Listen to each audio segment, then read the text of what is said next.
70년대부터 90년대 초반까지 유행한 여러분 참새 시리즈 잘 알고 계실 것입니다. 참새가 포수에게 총을 맞아서 죽어가는 상황을 거기다 여러 가지 해악과 우스갯소리를 삽입해서 만든 유머 시리즈입니다. 몰랐는데 지난주 찾아보니까 요즘에도 갱신된 참새 시리즈가 몇 가지 더 나오더라고요. 그만큼 유명한 우스갯소리입니다. 요즘에 나오는 거는 중국하고 관련된 참새 시리즈가 있습니다. 많이 배워서 배운 참새와, 그래서 외국어까지 아는 배운 참새와 못 배운 참새가 이 전깃줄에 앉아 있었다고 합니다. 근데 저쪽 한편에서 포수가 몰래 총을 겨누고 있는 것을 발견하고는 이 못 배운 참새는 깜짝 놀래갖고 저 포수가 총을 쏴 하고 막 후다닥거리면서 날아갔습니다. 근데 배운 참새는요 아주 여유있게 앉아 있더랍니다. 날아가면서 못 배운 참새가 야, 너 총 맞아 죽어 빨리 도망가 했더니 여유있게 배운 참새가 하는 말이, 야, 저 포수 총 개머리판에 새겨져 있는 메이드 인 차이나라는 글씨가 안 보이냐? 걱정하지 마.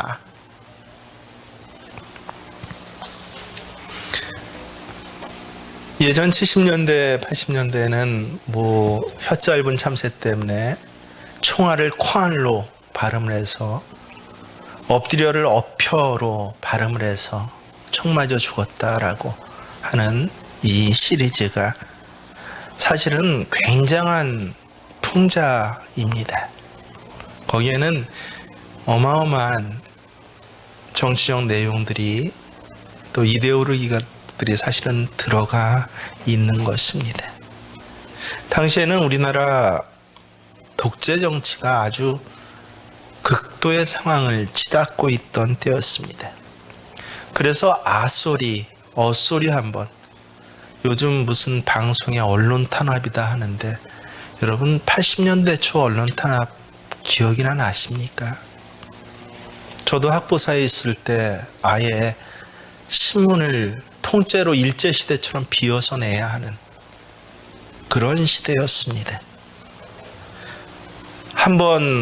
단어 한 번 잘못 썼다가는 누가 데려간지도 모르게 하루아침에 누군가 없어지던 그런 시대라서 우스갯소리 한 번 하려도 여간 살벌하고 조심스러운 것이 아니었던 공포의 시대였습니다. 실제로 제가 학교 다니고 있을 때 고등학교 아마 1학년 때인가로 생각을 하는데요. 근데 저가 한 단계 걸려서 넘어서 아는 이 동네 할아버지가 어느 날 잡혀갔답니다. 조심스럽게 가게 문을 닫고 들어오신 아버님이 이불 속에서 소곤소곤 말하듯이 할머님한테 딱 한마디 해갖고 잡혀갔대요. 박정희 대통령이 시해당하지 않았습니까? 길 가면서 딱 한마디요. 아, 그 양반 참 오래도 했네. 누군가 그걸 신고했더니 잡혀 들어간 것입니다. 여러분 이런 시대 기억 혹시 나십니까? 근데 유독 이 참새 시리즈만은 방송에서도, 학교에서, 회사에서, 심지어는 공무원들 사이에서도 별 위기감 없이 큰 소리로 웃고 이야기해도 좋아하는 유일한 유머였습니다. 왜 그랬을까요? 별 볼 일 없었기 때문에 그렇습니다. 출삭거리는 참새를 주제로 해서 무슨 굉장한 정치 이데올로기나 반정부 감정 같은 내용을 전파할 수 없다라고 해서 그 독재자들도 참새만은 별 볼 일 없어 용납해 주었던 것입니다. 다른 유머에서 닭에 대한 유머를 하면 닭이 무엇을 의미하냐고, 개에 대한 유머를 하면 개가 무엇을 가르치는 것이냐고 따지고 들었지만 참새 유머로 잡혀 들어간 사람이 있다라는 소리는 전 한 번도 들어본 적이 없습니다. 한마디로 참새하면 별 볼 일 없는 새입니다. 우리나라뿐만 아니라 이스라엘도 마찬가지였습니다. 오늘 성경을 보니까 두 아사리온이면 참새를 5마리를 살 수 있다라고 합니다. 참새 5마리가 두 아사리온에 팔리는 것이 아니냐. 여러분, 아사리온 하니까 좀 낯설죠? 우리나라 노동자 일당의 16분의 1입니다. 정확히. 예를 들어서 요새 한 8만 원, 9만 원이 일당이라고 하면 그것도 싼 일당이 8만 원, 9만 원이죠. 최저 일당이 3,000원 정도 되는 돈입니다. 3,000원이면 참새가 5마리를 살 수 있었다는 것입니다. 그러나 하나님 앞에는 그 하나도 잊어버린 바 되지 아니하는도다. 3,000원에 5마리인데도 하나님 그것을 기억하고 지켜보고 계신다는 것입니다. 그러면서 하시는 말씀이 뭐예요? 예수님 직접 너희는 참새보다 귀하니라. 예수님은 참새 시리즈 이야기를 하시는 것이 아니라 바로 너희는 우리에 대해서 말씀하고 계시는 것입니다. 3,000원에 5마리 참새조차 하나님은 소중히 여기시고 그것을 기억하시는데 하물며 너희야 말해 못하랴. 예수님이 우리에게 주시는 이 하물며 너희에게 하나님 우리에게 주시는 그 메시지가 무엇입니까? 첫째는 기억하십시오. 나에게는 값이 있습니다. 마태복음 12장 9절에 보면 더 세밀하게 예수님께서는 이 참새 얘기를 비유를 했습니다. 참새 2마리가 한 아사리온에 팔린다고 해요. 아주 간단한 수학 문제입니다. 한 아사리온에 2마리, 그러면 2아사리온은 얼마예요? 몇 마리입니까? 4마리예요. 근데 오늘 본문에 몇 마리라고 합니까? 5마리예요. 한 마리가 더 있네요. 이게 뭡니까? 어떻게 잘하십니까? 덤입니다. 덤. 우리나라 사람들 너무 좋아하는 것이죠. 덤입니다. 요즘으로 말하면 이 화천에서 붕어빵이 1,000원에 2개더라고요. 1,000원에 붕어빵 2개. 2,000원이면 몇 개? 5개예요. 근데 그렇습니다. 그 덤. 주문 좋고 안 줘도 뭐라고 할 수 없는, 별 볼 일 없는 것. 그 덤 같은 참새조차 하나님 귀히 여기시는데 너희야 말해 못하랴. 이 세상 모든 만물들이 종류대로 그 종류대로 창조되었다라고 창세기 1장에 기록되어 있습니다. 국화는 국화처럼 만들어졌고요. 배추는 배추같이 만들어졌고 호랑이는 호랑이같이, 고양이는 고양이같이 만들어졌다라고 합니다. 근데 우리 사람만큼은 사람같이 만들어지지 않았습니다. 하나님께서는 사람을 사람같이 만들지 않고 무엇처럼 만드셨어요? 하나님처럼 만드셨다라고 합니다. 얼마나 놀라운 진리입니까? 이 하나님의 형상이 파괴되어져서 지옥의 백성이 되었을 때 하나님께서는 독생자 예수 그리스도를 이 땅에 보내주셔서 그 독생자를 죽이시면서까지 나를 사랑해야 했던 그 아들을 버리시면서까지 나를 얻으셔야 했던 아들과 맞바꾼 존재가 바로 나야. 너희가 바로 그런 존재야.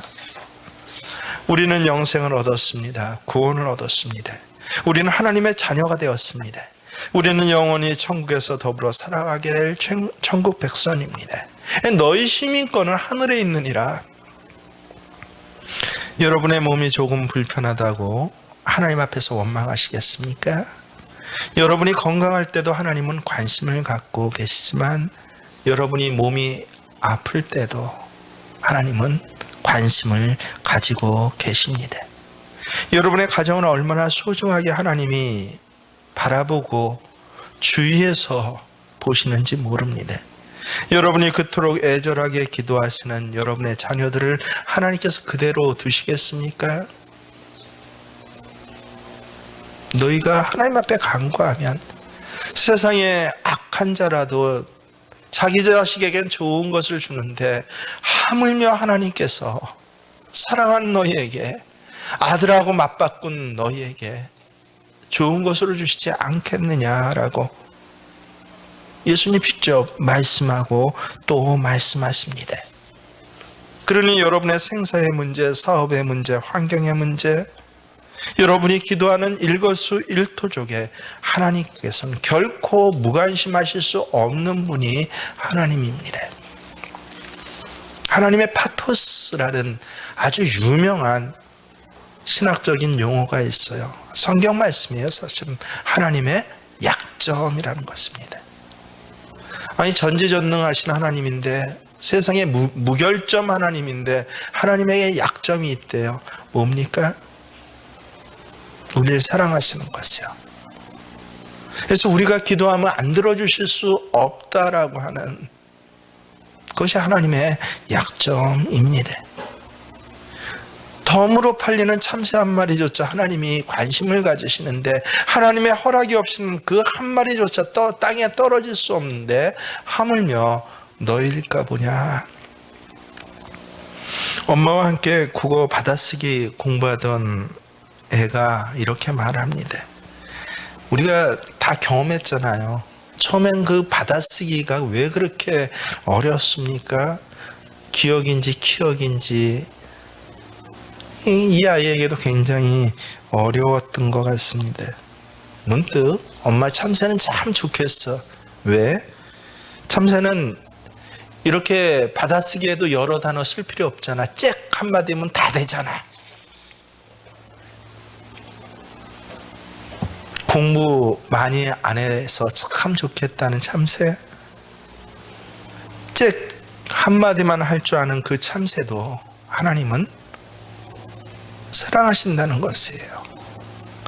공부 많이 못한다고 여러분 기죽지 마십시오. 공작새는 예쁜 깃털을 자랑합니다. 하지만 참새는 자랑할 만한 깃털이 없습니다. 잘생기지 못했다고, 예쁘지 않다고 기죽지 마십시오. 독수리는 날카로운 발톱과 힘센 부리를 자랑합니다. 하지만 참새는 그런 발톱과 부리도 없어요. 힘없고 돈 없다고 기죽지 마십시오. 하나님 부족하고 연약할지라도 너를 사랑하신다.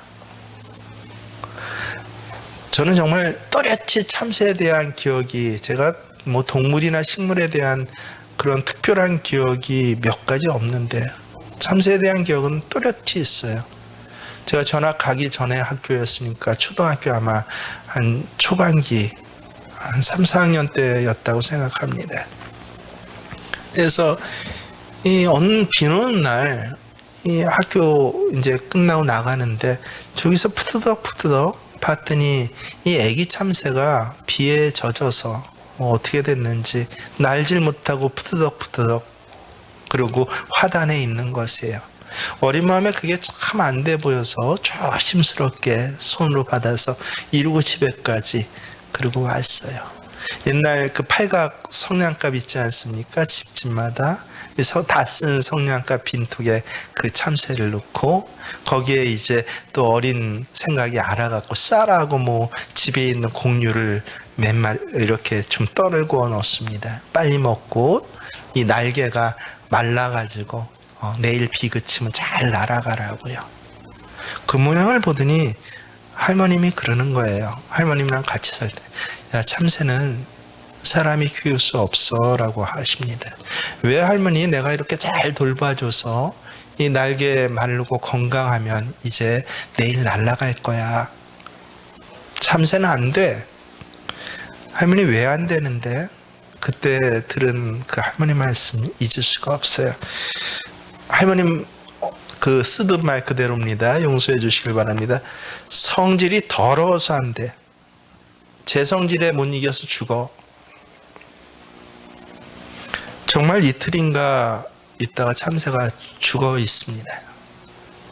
그 후부터 저는 주변에 성질 더러운 사람 보면 참새 닮아서 그렇다라고 생각하게 되었습니다. 하지만 하나님께서 그 성질 더러운 참새조차 낮에는 먹을 것을 주시고 밤이 되면 보금자리를 허락하십니다. 아끼고 사랑하십니다. 사랑하는 생명교우 여러분, 우리 가운데는 나 자신이 나를 볼 때도 성질 더러운 사람들이 있죠. 아주 못된 사람들이 있지 않습니까? 웬만해서 주변 사람이 나 섞이기 힘든 사람이 있지 않습니까? 다른 사람이 아니라 내가 나를 봐도 마음에 안 들어요. 근데 하나님께서는 어떻다고요? 그런 참새를 사랑하신다고 하십니다. 한 번도 나를 떠나신 적 없으신 하나님, 오늘 나를 지키신 하나님, 그리고 내일도 나를 지키실 것이라고 예수님께서 이 참새라는 한 단어를 통해서 이 지극한 하나님의 사랑을 말씀하십니다. 그래서 여러분, 세상에 여러 어려운 일을 당할 때, 내가 참 볼품없어질 때, 그때 이 참새를 기억하십시오. 스스로 가슴에 손을 얹고 한마디 하십시오. 따라해 보십시오. 나는 참새보다 귀하다. 나는 붕어빵 하나보단 낫다. 그렇죠? 붕어빵 하나보다 낫습니다. 내 가치가 있다라는 것에 끝나지 않아요. 너를 하나님께서 이렇게 사랑하기 때문에 얼마나 섬세하게 나를 돌봐주신지 몰라라고 예수님 사실 그 말씀을 더 하고 싶었던 것입니다. 얼마나 섬세하게 돌봐주신다고요? 우리 7절을 함께 읽습니다. 너희에게는 심지어 머리털까지도 다 세신 바 되었나니 두려워하지 말라. 너희는 많은 참새보다 귀하니라. 제가 염색을 한 지 벌써 10년쯤 되었습니다. 못 꾸미는 걸 사실은 싫어해서 염색하는 것에 대해서 이해를 하지 못했습니다. 근데 일찍 이상하게 샘머리가 나오더라고요. 그래서 벌써 40대 초반부터 샘머리가 나와서 이렇게 밑머리는 하얗게 주변을 둘러쌌는데도 개의치 않았습니다. 사람이 샘머리로 은빛으로 그렇게 가는 게 당연하잖아요. 굳이 거기 염색까지 해가지고 검은 머리 하는 게 오히려 더 제 생리하고 맞지 않았습니다. 그러던 어느 날인가 아버님하고 이제 마주 앉아서 있는데 아버님은 일찍부터 염색을 하셨거든요. 근데 아버님 머리 까만 아버님 앞에 머리 이렇게 반백 센 아들이 앉아 있으니 야 이거 예의가 아니다라고 아버님은 얼마나 불편하실까라고 생각이 문득 들어서 그래서 염색을 한 지 벌써 10여 년쯤 되는 것 같습니다. 그 다음부터 염색을 하니까 그전에는 전혀 몰랐거든요. 야 머리가 희끗희끗 이제 밑머리가 또 자라나서 할 때마다 이게 워낙 신경 쓰는 게 아닙니다. 그래서 그 다음부터 이상하게 염색을 하니까 머리에 신경이 쓰여지더라고요. 근데 그렇게 머리에 신경을 쓰면서도 저는 제 머리카락이 몇 개인지 모릅니다. 웬만한 것은 한번 마음먹어서 못 해본 것이 없지만 한 번도 제가 마음 먹어보지 않은 것이 머리카락 색이었습니다. 여러분 혹시 자기 머리카락 색이 마음 먹어본 적 있으십니까? 근데 하나님께서는 내 머리털을 세고 계신다고 하십니다. 왜 그러실까요? 천지 우주 만물을 다 창조하신 후에 할 일이 없어서 심심하시니까 그 많은 능력을 이용해서 얘 너 이리 와봐라, 내 머리털 한번 세워보자라고 그러고 세시는 것인가요? 아니면 나는 네 머리카락까지 셀 수 있어라고 하나님의 능력이 그렇게 대단하다라는 것을 알려주시기 위해서 내 머리털을 세시는 것일까요? 아니죠. 우리로서는 무관심한 영역. 여러분 자고 일어난 머리털 빠지지 않습니까? 보통 사람 하루에 한 30개 정도 빠진다고 합니다. 손톱 발톱 깎을 때는요, 정성스럽게 뭐 꼭 어디 물 받쳐놓거나 깎고 나서 그걸 꽁꽁 싸서 따로 휴지통이나 어디 보이지 않는 곳에 버리지 않습니까? 하지만 자연스럽게 빠지는 머리털에 대해서는 여러분 신경 쓰십니까?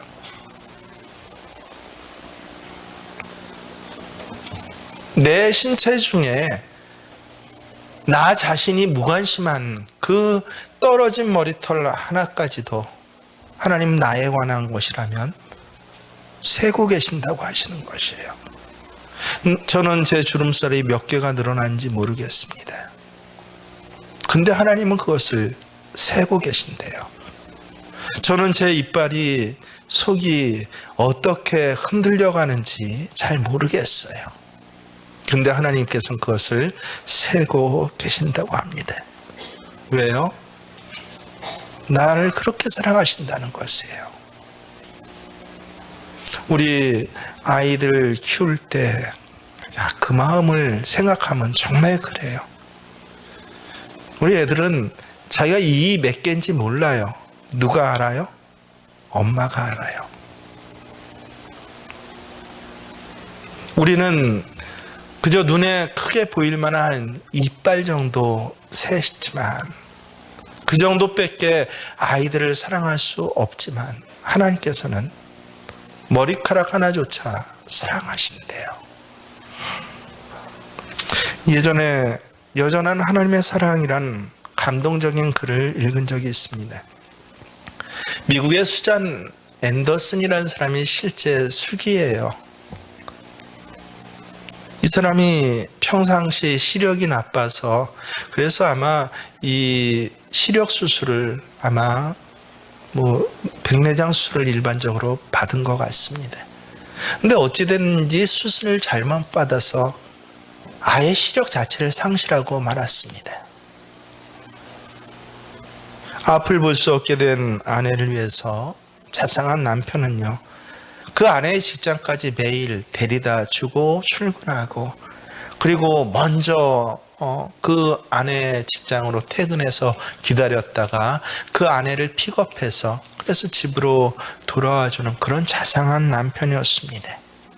그러던 어느 날 이 남편이 아내에게 이야기를 합니다. 여보, 내가 언제까지나 당신을 데리고 다닐 수 없고 당신도 언제까지 나를 의지할 수는 없지 않겠소.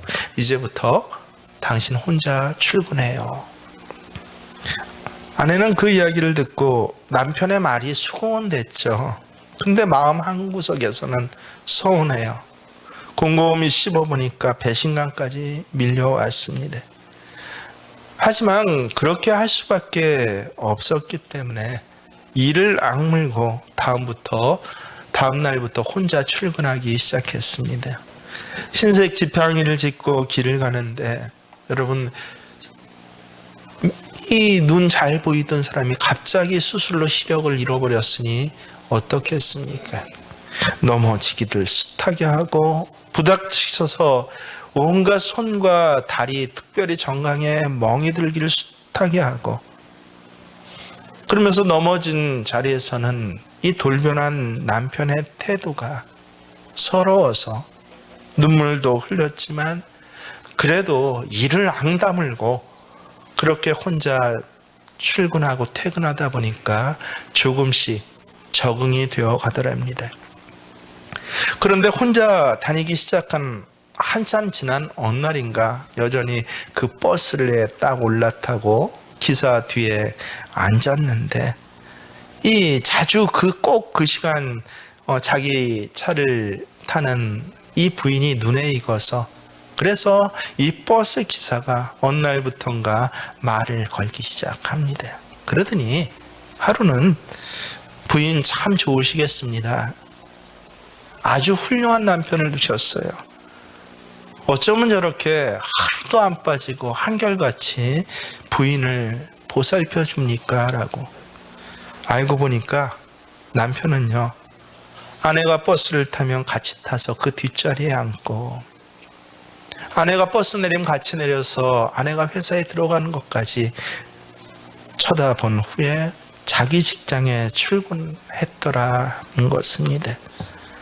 아내보로는 당신 혼자 다녀라고 했지만 혼자 다니게 둔 것이 아니라 뒤에서 늘 지켜보고 살펴보면서 함께 아파하고 아내의 다리에 멍이 들었을 때 자기가 더 먼저 놀라고 눈물 흘려 했던 것입니다. 아내는 눈이 보이지 않아서 보지 못했지만 그 남편은 더 똑똑히 아내를 지켜보고 돌봐주었던 것입니다. 여러분, 내 눈이 보이지 않는다고 해서 하나님이 안 계신 건 아니에요. 내가 이빨을 앙달면서 당신 변했어라고 서운해한다고 해서 하나님이 안 계신 것 아닙니다. 자상한 남편은 그저 같이 다니면서 쳐다보는 것밖에 할 수 없었지만 우리 하나님은요, 정말 우리에게 꼭 필요한 것을 그때 먼저 주십니다. 여러분의 자녀들 어려움 당할 때 내가 내 자녀한테 행하는 것을 보십시오. 세상에 악하고 능력 없는 아비 어미도 이렇게 하는데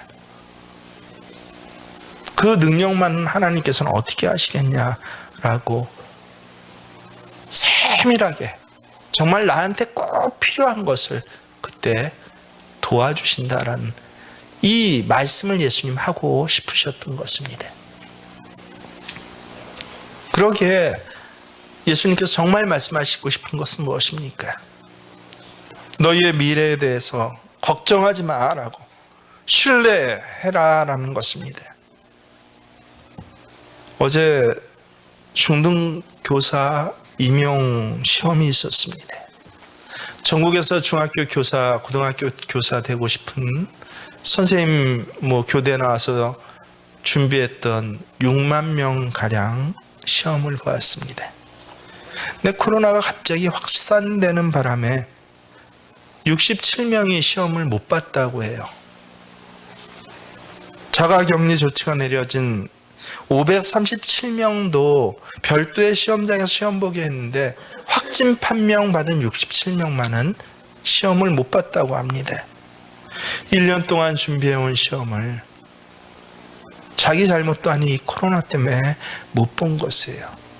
근데 가만히 사연을 찾아보니까 더 기가 막힙니다.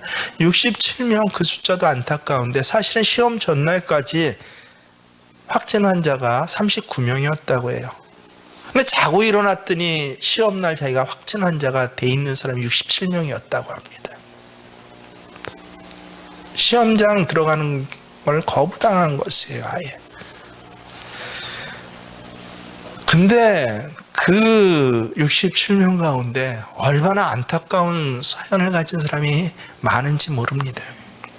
그중 어떤 한 사람은요, 세상에 중등교사 임용시험에 7번을 떨어지고, 여러분 곰곰이 생각해 보십시오.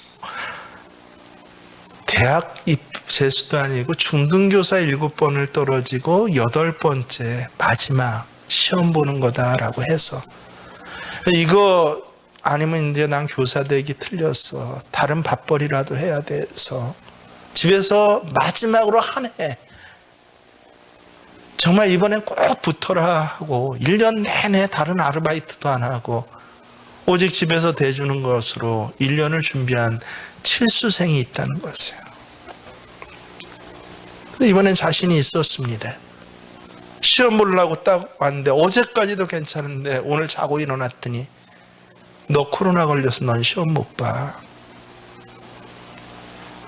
이 사람이 한탄하면서 몇 마디 한 게 인터넷에 올라와 있습니다. 나는 되는 게 없는 사람이에요. 살고 싶은 마음 없습니다. 죽고 싶어요. 정말 안타깝죠. 근데 저는 어제 인터넷 기사를 보면서 그분에게 이 말씀을 꼭 들려주고 싶다라고 생각했습니다. 정말 칠수 마지막 8수째 그것도 하루 전날 시험 못 보게 된 것 참 서러운 일이지만 하지만 당신에겐 소망이 있습니다라고 하는 것입니다. 왜요? 하나님은 당신 머리카락까지 사랑하시거든요. 참새의 운명에도 관심을 가진 하나님이 당신 머리털 하나에도 관심을 가지신 하나님이 당신의 미래를 결코 난 이제 끝장난 사람으로 놔두시지 않으실 것입니다. 우리가 이 하나님을 정말 믿는다면 우리 내일에 대해서 실망하거나 걱정할 필요는 없습니다. 왜냐하면 내가 오늘 살아있는 것은 왜 살아있는 것이에요? 하나님이 계획하신 바가 있어서 그래요. 나를 데리고 가시지 않은 것은 하나님 나를 통해서 하실 일이 있어서 그렇습니다. 비록 아픈 몸이지만, 비록 구부러진 몸이지만, 비록 7수하고 8수째조차 도전 못한 세상 사람 말하기엔 잴 수 없는 그런 인생과 같은 몸이지만 남편 잘못 만나, 아내 잘못 만나, 부모 잘못 만나 더러운 성격에 제 성격 하나 다스리지 못하는 그런 사람이지만 하나님 아니야 너를 사랑하셔. 여러분 참새와 로빈새라는 시 이 정도는 아마 상식적으로 알고 계실 거예요. 로빈새 미국의 가슴 빨간 우리나라 참새처럼 흔한 새입니다.